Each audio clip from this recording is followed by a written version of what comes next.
Stefánsson's disclosures have shown how powerful whistleblowing can be and how important it is to expose corruption and other types of misconduct. And the fact that we've dilly-dallied now for 4 years sends the wrong political signal, shows that we're not interested in encouraging more people to come forward and more people to expose corruption.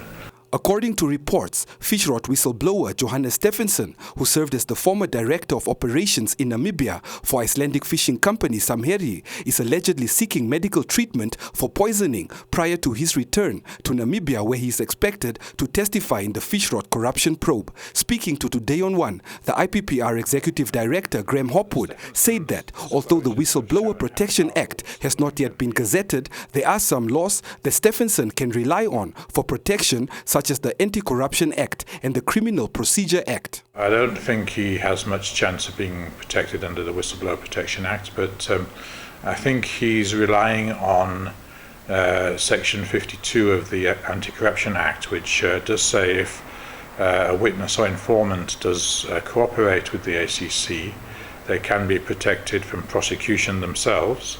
And as far as I know, he has sort of given full disclosure to the ACC. And also there's two clauses, or a clause, Section 204 of the Criminal Procedure Act, which also affords a similar type of protection to people who come forward and assist investigations. They can be protected themselves from prosecution if they've given important information. So I think his hope, and it seems he is planning or is available to come to Namibia to give evidence, is to avoid prosecution by giving full cooperation. And so although it's not as good as the Whistleblower Protection Act, it's at least something he can rely on.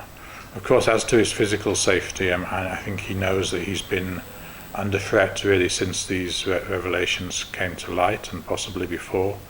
So that is a definite concern, and the Namibian state will have to make sure that he is protected, I think, should he come for a trial.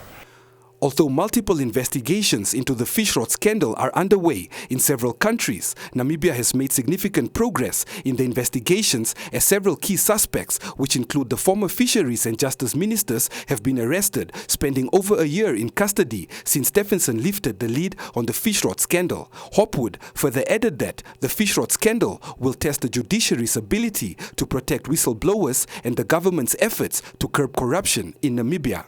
The whole Fishrot case and how this is approached and our ability to protect the whistleblower is actually a test of Namibia's commitment to fight corruption.